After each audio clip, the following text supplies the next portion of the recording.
আৰে এৰ কি হল ই এনেকৈ কাহি আছে যে কি হল ইয়াৰ কি হৈছে তোৰ কি হৈছে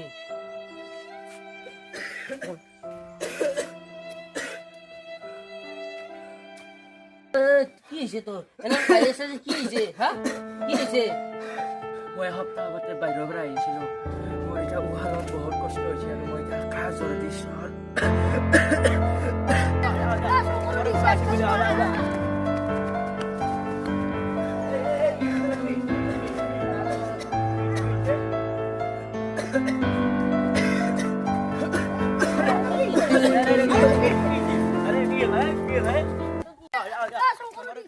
বাহিৰৰ পৰা এসপ্তাহ আগত আহিছিলোঁ কিবা হৈছে মোৰ এতিয়া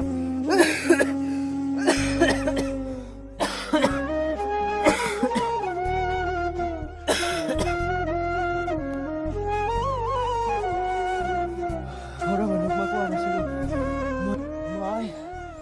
মই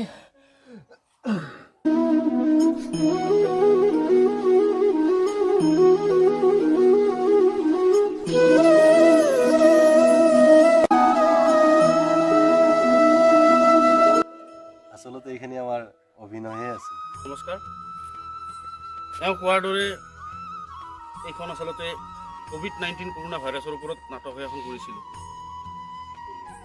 গতিকে ৰাইজ আপোনালোকে এই ভিডিঅ'টোৰ জৰিয়তে সম্পূৰ্ণভাৱে দেখা পালে COVID-19 কৰোণা ভাইৰাছৰ যি আতংক সৃষ্টি হৈছে সাৱধান বা সতৰ্ক নোহোৱাৰ কাৰণে ইটো পৰ্যায় পাব পাৰেগৈ। আপোনালোকে সতৰ্ক হওক। হয় আপোনালোকে ৰাইজ নিজক সজাগ কৰি ৰাখক।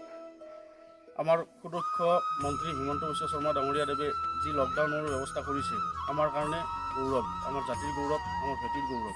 গতিকে ৰাইজ আপোনালোকে সতৰ্ক হওক। কিয় বুজি পোৱা নাই আমাৰ সোণৰ অসমখন সোণৰ অসম হৈ থাকিব দিয়ক।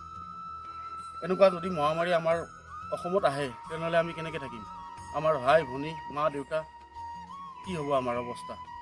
গতিকে আপোনালোকে বুজাৰ চেষ্টা কৰক কিয় ওলাই আহিছে। কেইদিনমানৰ কাৰণে আপোনালোকে ঘৰত থাককচোন। আমাৰ নিজক নিজে আমি সজাগ হ'ব লাগিব, তেতিয়াহে আমাৰ সোণৰ অসমখন আমি জীয়াই ৰাখিব পাৰিম, সকলো বাচি থাকিব পাৰিম।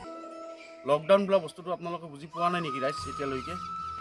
গতিকে ৰাইজ এই মহামাৰীৰ পৰা আমি বাচিব লাগিলে লকডাউন যিটো কৰিছে চৰকাৰে সেইটোৰ কাৰণে আমি ধন্য মানিছোঁ। এই লকডাউনটো আমি মানি চলিব লাগে। ধন্যবাদ।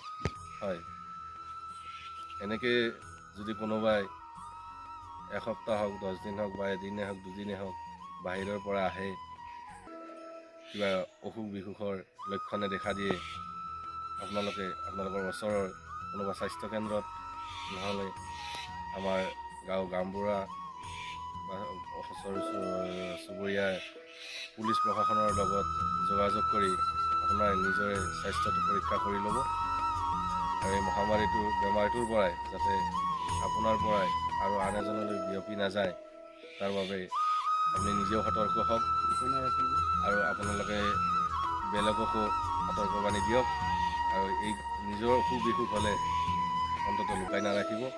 এইটোৰ পৰাই অকল আপোনাৰে ক্ষতি নহয়, আপোনাৰ নিজৰ ঘৰৰ পৰিয়ালৰ লগতে ওচৰ চুবুৰীয়া সকলোৰে ভয়ংকৰৰ এটি সচেতন বাণীৰ নিচিনাকৈ আহি আছে।